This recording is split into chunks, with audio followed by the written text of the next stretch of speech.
Halo pemirsa JPR TV dari Sabang sampai Merauke, dari Miangas hingga Pulau Rote. Bertemu lagi bersama saya Bilky Sabila dalam program Kominfo Newsroom.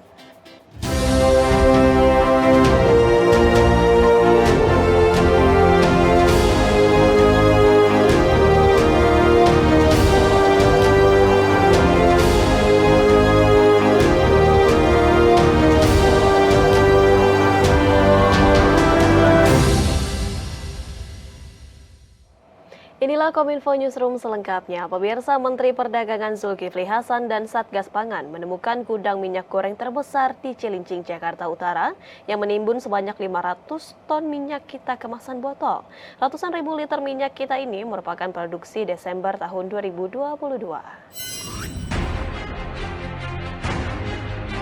Menteri Perdagangan Zulkifli Hasan melaksanakan inspeksi di gudang penyimpanan minyak kita PT Bina Karya Prima yang berlokasi di Marunda, Jakarta Utara. Dalam sidak tersebut, Zulkifli menemukan 555 ribu liter atau 550 ton minyak kita belum terdistribusi. Meski produksi minyak dilakukan sejak Desember 2022 lalu, Kemendak dan Satgas Minyak Goreng akan melakukan penyelidikan lebih lanjut terkait temuan tersebut. Pada kesempatan yang sama, Mendak juga mendesak agar 500 ton minyak goreng yang ditemukan dapat segera didistribusikan di pasar-pasar tradisional di Pulau Jawa, menyusul kemudian wilayah Sumatera.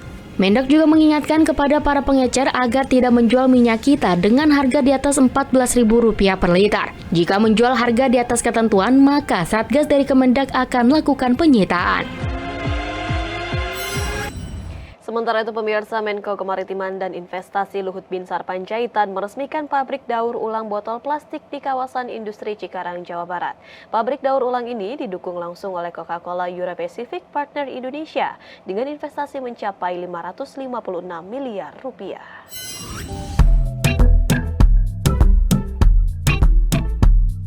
Kementerian Bidang Kemaritiman dan Investasi terus mendorong industri melakukan transformasi ke arah pembangunan berkelanjutan.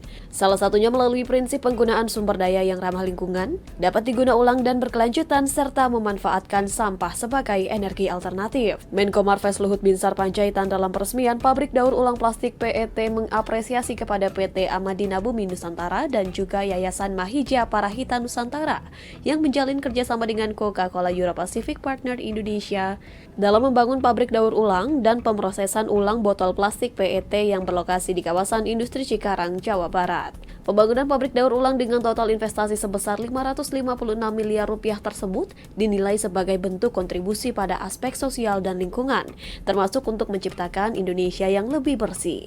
Saat ini pabrik daur ulang plastik PET Amadina Bumi Nusantara dan Yayasan Mahija Nusantara memiliki kapasitas produksi 25.000 ton per tahun recycle PET plastik yang telah memenuhi standar keamanan pangan terbaik. Di samping itu diharapkan fasilitas ini dapat lebih menyerap tenaga kerja lokal dan didukung teknologi modern dengan mesin yang digunakan yang mampu memisahkan tutup dan label sekaligus dengan cepat. Menko Marves optimis dengan adanya investasi pabrik daur ulang botol plastik PET ini dapat memperkuat ekosistem daur ulang dan ekonomi sirkular, serta dapat mengoptimalkan tingkat pengumpulan sampah plastik di Indonesia. Hal ini sejalan dengan upaya dalam mendukung target pemerintah untuk mengatasi permasalahan sampah plastik di laut hingga 70% pada tahun 2025. Jangan hanya kita bicara saja, tapi concrete action kita apa? Kalau Indonesia, saya katakan di Davos, we prove it. Kami sudah bikin tadi mangrove, replanting mangrove 600.000 hektar. Dan itu akan selesai tahun 2024. Semua ingin datang investasi, Saudi Arabia juga datang investasi hampir $800 juta. Kemudian dari pemerintah sendiri, dari World Bank $400 juta.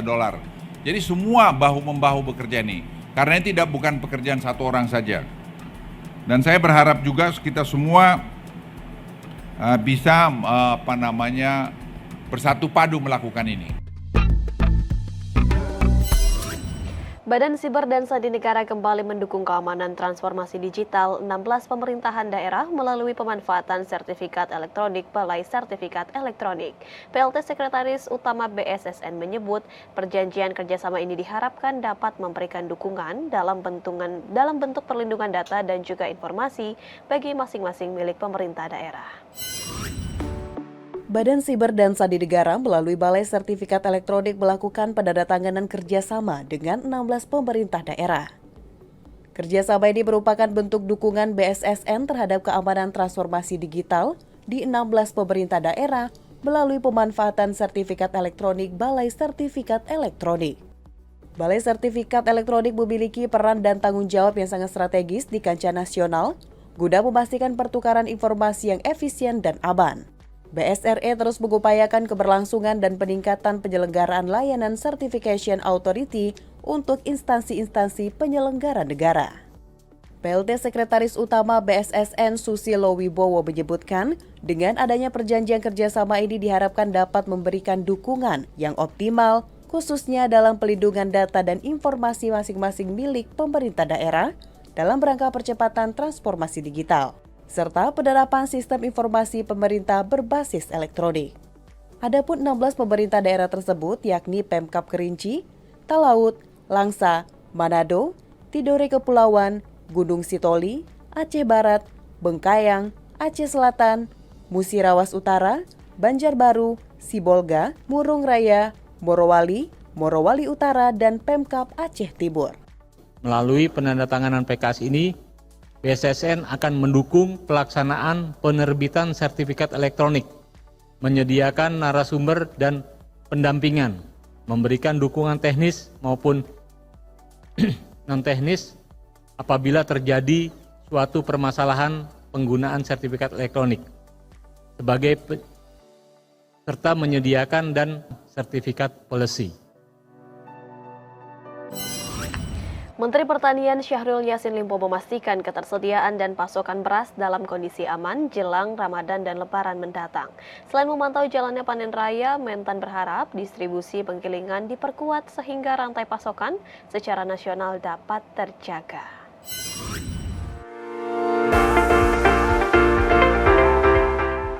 Menteri Pertanian Syahrul Yassin Limpo mengungkapkan pasokan beras jelang Ramadan dan Lebaran 2023 dalam kondisi aman. Hal tersebut disampaikan Mentan langsung saat meninjau panen raya di Desa Sukamakmur, Kecamatan Sukakarya, Kabupaten Bekasi, Jawa Barat, yakni pada 5 Februari 2023 lalu. Antara data BPS dan standing crop yang kami miliki, ditambah dengan laporan daerah, hari ini kita coba cocokkan lapangan, betulkah? Misalnya di Bekasi, di Kerawang, di daerah tertentu, cocok nggak dengan data itu? Dan ternyata alhamdulillah sesuai dengan apa yang ada. Dan berarti ketersediaan dari beras untuk kita semua secara nasional, kita berharap tentu saja sesuai dengan kebutuhan yang ada dan bisa berjalan dengan sebaik-baiknya. Selain memantau jalannya panen raya di sejumlah sentra produksi beras nasional, Mentan juga berharap distribusi penggilingan diperkuat sehingga rantai pasokan secara nasional dapat terjaga. Maret itu bahkan menjelang puncak panen dan diperkirakan kan di sekitar 23 kita akan mulai puasa. Puncak panen dengan puasa mudah-mudahan kita saling bisa tertunjang dengan baik. Tentu saja ini harus kita jaga sama-sama, jangan ada rantai pasok atau ekosistem perjalanan perberasan, padi, gabah kita tidak distorsi kemana-mana. Saya akan ngecek seluruhnya yang berkait dengan itu, termasuk dengan penggilingan-penggilingan kita. Kita punya penggilingan sekarang ini kita energikan untuk lebih agresif menghadapi penyerapan produktivitas dari petani-petani kita yang sudah panen. Sementara itu, Nani Suwarni, Kepala Dinas Pertanian Kabupaten Bekasi mengatakan, luas baku lahan yang ada saat ini di Kabupaten Bekasi mencapai 47.000 hektar. Sedangkan lahan di Kecamatan Sukakarya mencapai 3.420 hektar dan 423 hektar. Dan diantaranya telah dipanen dengan produktivitas rata-rata mencapai 6,5 ton per hektar. Kabupaten Bekasi menjadi sentra produksi beras terbesar kelima di Jawa Barat. Keberhasilan ini didukung pula dengan bantuan Kementan berupa 5 rice milling unit RMU atau penggilingan padi yang tersebar di 23 kecamatan di Kabupaten Bekasi. Salah satu RMU berlokasi di Kecamatan Sukakarya dengan kapasitas produksi beras medium sebanyak 10 ton per harinya. Di Kabupaten Bekasi alhamdulillah untuk berasnya aman terkendali untuk konsumsi masyarakat Kabupaten Bekasi, dan RMU atau penggilingan padi di kita itu seluruhnya ada 21 penggilingan.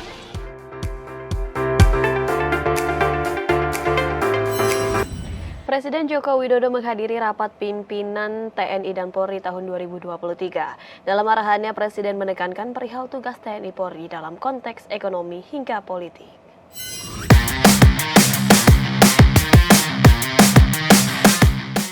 Presiden Republik Indonesia Joko Widodo memerintahkan TNI dan Polri untuk memiliki visi yang sama, yakni menjaga keberlangsungan hilirisasi dan industrialisasi sumber daya alam di dalam negeri agar berjalan dengan baik di lapangan dan tidak terjadi gangguan-gangguan. Selain itu, usai menghadiri Rapim TNI Polri 2023 di Jakarta, Presiden juga memerintahkan agar aparat menindak tegas pertambangan dan ekspor ilegal karena dapat mengganggu proses hilirisasi dan juga industrialisasi sehingga dapat mengurangi penerimaan negara. Tetapi karena temanya yang dipilih oleh TNI Polri adalah yang berkaitan dengan produktivitas, dengan transformasi ekonomi, saya lebih banyak menyampaikan mengenai pentingnya hilirisasi yang memberikan nilai tambah yang besar bagi negara. Dan tugas TNI dan Polri adalah menjaga. Presiden berharap TNI Polri dan jajaran terkait lainnya dapat bergerak cepat menindak pertambangan dan ekspor ilegal tanpa perlu menunggu penjelasan darinya. Dalam Rapim tersebut, Presiden Jokowi menekankan bahwa tidak ada arahan spesifik terkait pemilu, lantaran TNI dan Polri telah memahami apa yang harus dikerjakan. Namun yang terpenting adalah menjaga suasana tetap kondusif dan tidak ikut terlibat dalam politik praktis. Sementara soal kebakaran hutan dan lahan, Presiden mengatakan bahwa Kepala Satuan Polri dan TNI di setiap daerah harus bertanggung jawab atas wilayahnya masing-masing. Pemirsa, berbagai informasi akan kami ulas usai jeda. Sesaat lagi tetaplah bersama kami.